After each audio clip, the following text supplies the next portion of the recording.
Hello and welcome to another video. I'm Fenny with Frozen Over Studios, and today we're going to be speaking with Nix about his Shiba Inu character. This was a fun piece to work on, and I hope you guys think so too.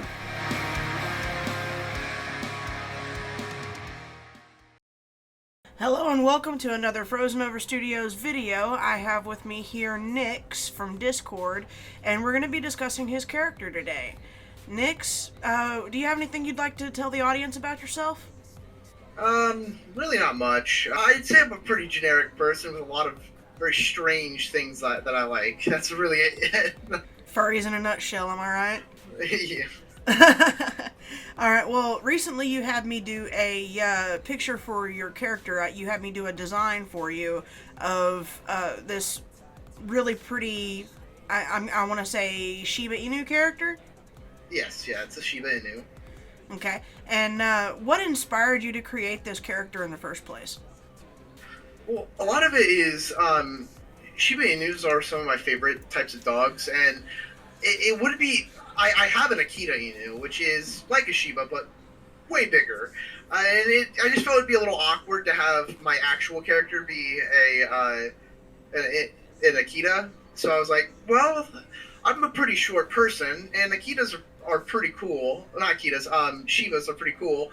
And so I decided to just make my character an Akita. Not Akita.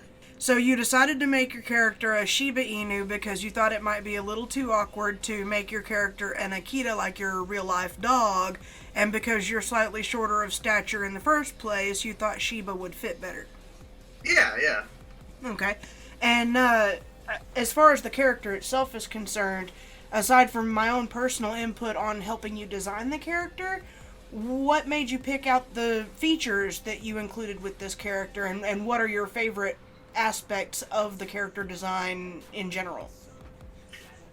Honestly, for the longest time, I've always been into the goth like area, the scene kind of thing. So a lot of the darker colors, but with flashy hair and stuff like that, has always been something that's appealed to me. Like even way back on like MySpace and stuff. So Like, you enjoy the punk goth kind of aesthetic, but you also enjoy the splash of color and peacock effect of the scene genre. yeah, absolutely, I'd say that. Okay.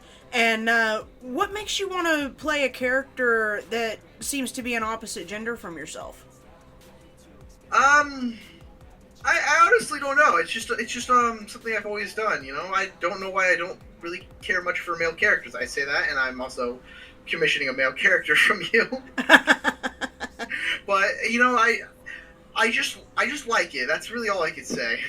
There isn't really any deep reasoning behind it. You just like the look. Yeah. Okay. And can you describe the personality of your character? Exactly like me. Quirky and very weird. Okay, can you elaborate on that a little bit? Weird how? God, I don't even know how I would describe myself, because that's literally how I usually go about my characters. I don't really roleplay. Okay. Um, Does your so character have a backstory at all, aside from the origins of being associated with your real-life dog? no, not really. You know, I don't go in too deep into that because it's literally going to be the thing that represents me online. Okay, so you treat your characters more like an avatar than an actual character with its own existence and backstory and personality. Yeah, like this stuff. See, I do Dungeons and Dragons, so this stuff's like outside of my Dungeons and Dragons stuff. So I don't typically associate a story with these characters. And that's fine, that's perfectly reasonable. Some people just like to have pretty characters. Exactly. Yeah. So, as far as the art aspect of it, what are your most favorite and least favorite aspects of the character design that you had me make for you for this particular character? My favorite, honestly, I like how thick she is, and also the tail. The tail and pattern and the thickness are some of my favorite parts of it. I'm not trying to be rude because I do love the hair. My only problem is that the hair didn't come out exactly how I liked it the first time we did the couple sketches of her. It looks good, you know. It's a normal hairstyle, but that's probably like the most I would change, and maybe some hair color changes. Okay, so maybe if you commission me in the future, you can have me mess with the hair a little bit more. Yeah, yeah. Well, that's perfectly understandable. Now, as far as your commissioning, from what I understand, you tend to commission here and there. What keeps you interested in coming back to an artist and makes you want to work with them more? Honestly, how they like treat me, and also the art style often draws me back. Because I'm not gonna go back to an artist who's outright rude to me. Because then why would I give them my money? Right. You know? When I could go to somebody that, their quality may not be what I want, but they're a super nice person and are willing to work with me, and that's one of the main things I just want from somebody is to just be able to work with me, because I'm not exactly the best at explaining things. So you want to build that rapport, and you want to be able to work with an artist on a personal level rather than have somebody who's gonna say limit the number of edits that you can get till you get what you want, or might be irritable about having to go back and change anything or anything to that effect, right? Yeah. A lot of it is, I would say that I have a very spontaneous creativity. And so, like, I'll instantly come up with an idea, and I'll be like, I don't mind paying you extra, but can you do this a little differently? And, change something, because I just got the idea. So you like to play it by ear, and as things come up in your brain, hey, I think this would look cool, you want to see how that looks, and some artists will go for it, and some artists will be like, but I already did it. Yeah. I get you. As far as my personal preference on when I go to draw a piece, I'm perfectly fine with doing pretty much any edits a person wants within reason, as long as it's within that phase of the work. Like, say we're in sketch phase, and I present you the sketch work in progress, and you're like, okay, I want to change this, this, and this, and then I change it, and then you're like, okay, well, I like this, but I like this the way it was, I'll change that back. And then once the edits are done, and you've got the sketch approved, I'll move on to lines and do the same thing with the line phase, but I won't go back to the previously approved portion without charging a fee. That way it keeps it reasonable for the other customers of mine who might be waiting, but still gives the customer a chance to really make sure they're getting what they want. Yeah, absolutely. That's completely reasonable. That's actually kind of what I mean, but I'm not exactly the best at wording things. I mean, words are hard. Yeah. Okay, so if you had to pick one specific aspect that you enjoy about a new artist that you've never worked with before, what would be the deciding factor on whether that artist gets your business or not? Oh, that's a hard question. I honestly would say the style. I like finding people with very unique art styles and going to them and seeing them improve while I give them something a little hard that might be a little bit harder to work on, other than just some generic looking OC. So you like to find artists with a unique enough style that appeals to you and still be able to, within their comfort zones, challenge them as far as your ideas and preferences. Yeah, that's right. Because I don't just commission my OCs. I also commission like Dungeons and Dragons artwork and stuff like that. So I have a wide field of things I often commission for people. Well, that's really cool, because I actually play D&D myself, and I really love designing characters for D&D because I love fantasy-themed outfits and characters, weapons and clothing designs, and just bringing that mythical aspect into the artwork. It really catches my interest, and the more I'm interested in a character, an idea, or a piece, the better the quality is going to come out. Yeah.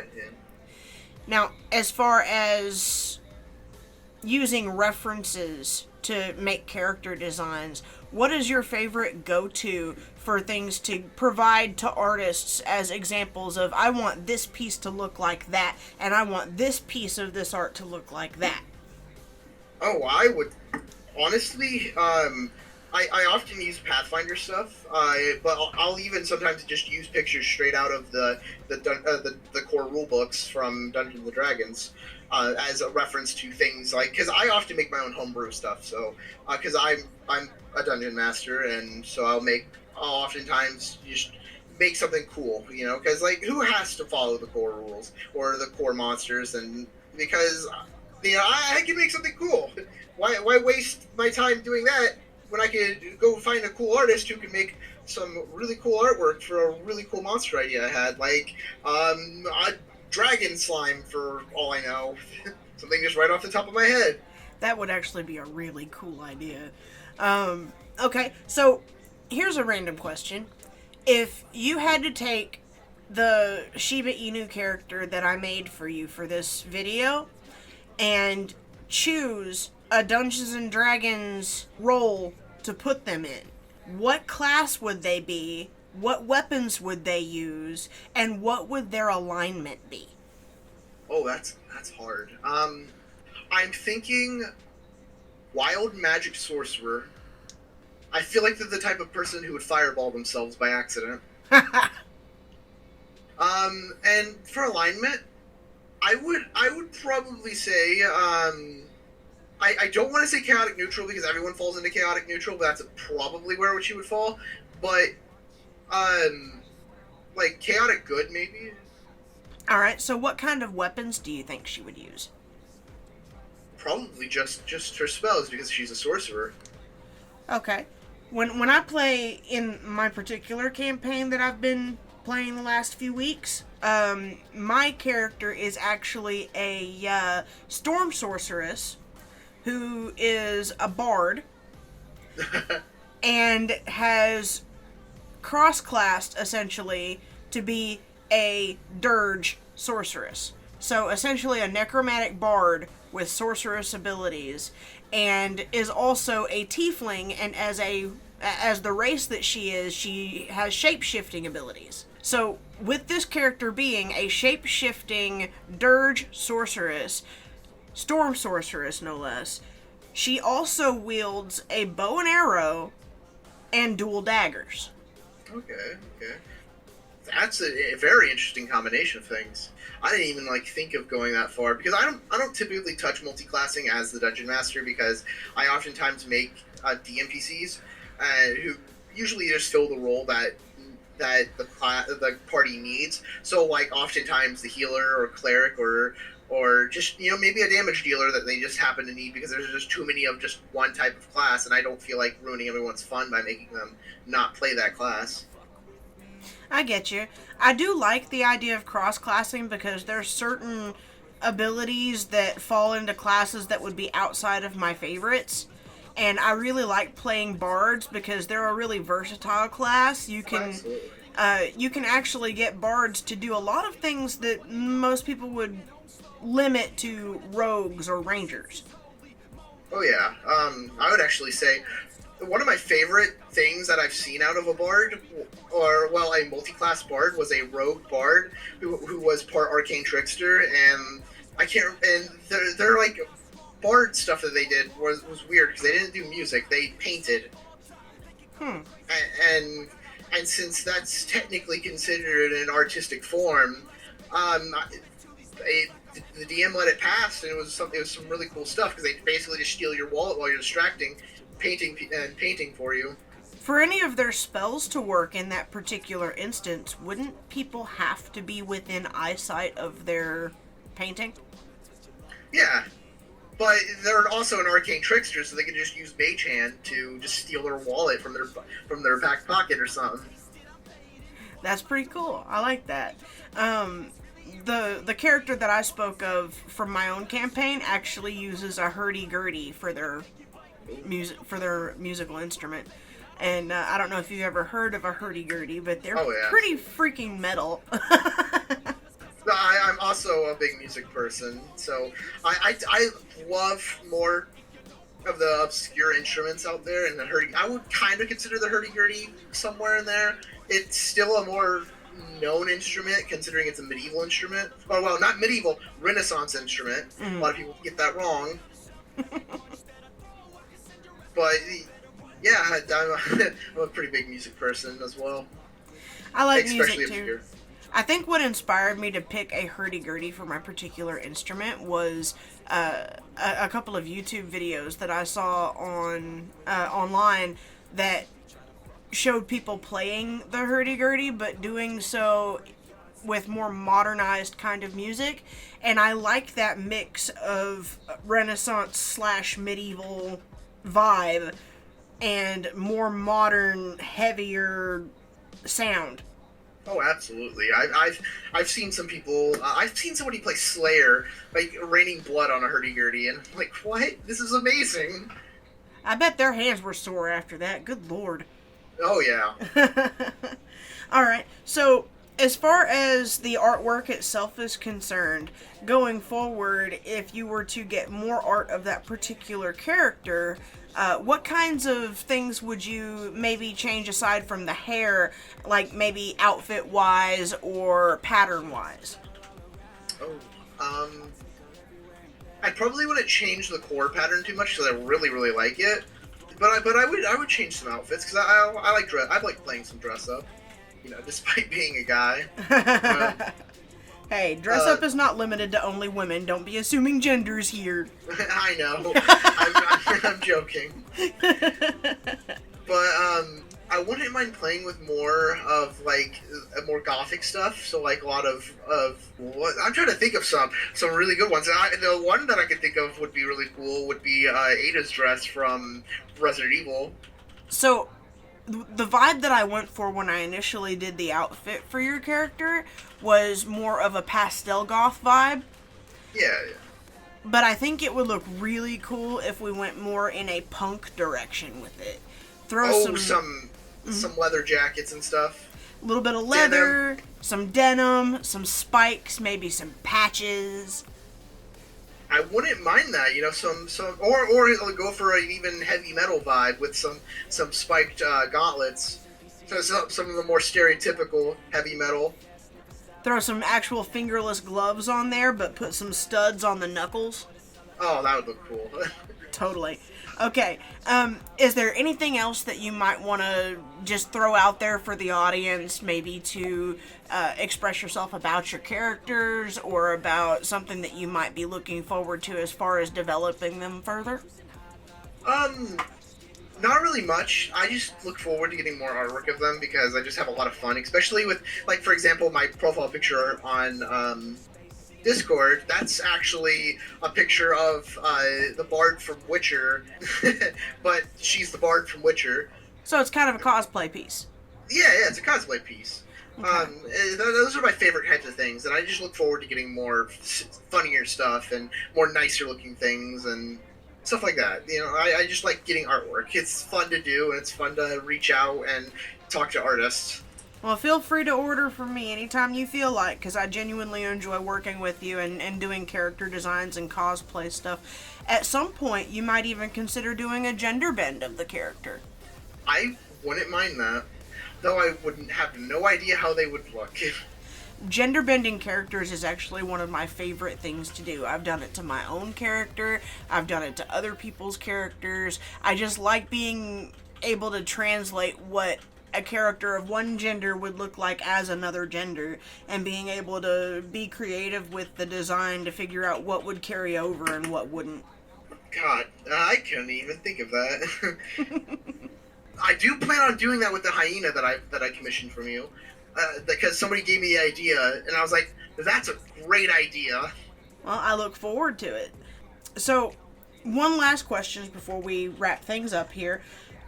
As far as furry art in general, what meaning does furry art hold for you personally? I know a lot of people put a lot of personal issues and validation and inspiration into their characters to form their backstory or to express themselves in a unique way. In what way does this relate to you, and what parts of yourself do you seek to express by using the furry fandom in such a way? I have a weird philosophy about my artwork and what characters I get in artwork, because I like making things. Making things has always been a drive for me. I'm not much of an artist myself, but I like to go to other artists and then get them to make things for me. But the main thing that I like to do is, so I'll use an example. I like to get artwork with friends because I see it as pictures with them. You know, it's memories that I'm creating with them, saying like scenarios that we just come up with, as if it is a photograph, but with our characters. So it's a way to create lasting memories with these people that you may never even lay eyes on at any point in the future. Yeah, because I value a lot of my online friends. Absolutely, and that's a great way to go about it, because if you can't be there, especially in today's rough times in the world, if you can't be with your friends in person, what better way to commemorate your time with them and the fun conversations that you have and than embodying it in a piece of artwork that will outlive all of you. Yeah, that's absolutely what I mean. Well, it's been fantastic speaking with you, and I appreciate you being with us tonight. I really enjoy your character. She's a very creative and very colorful type of character, and I very much have enjoyed drawing her for you. If you ever need anything art-wise of her or any other character again, do let me know. And if there's anything else that I can do for you, let me know. But in the meantime, thank you for appearing on my show. You know, is there anything else that you'd like to say before we sign off for today? Not really, you know, just thank you for having me. It's a little awkward because I'm not used to being recorded, but, you know, I enjoyed it, and I'm glad that I've met you because you make amazing artwork, and I can't wait to work with you further. Well, thank you. I very, very much appreciate that, and I look forward to working with you some more, too. This has been Fenny and Nyx. Thank you for watching Frozen Over Studios, and you guys have a great day. Till next time.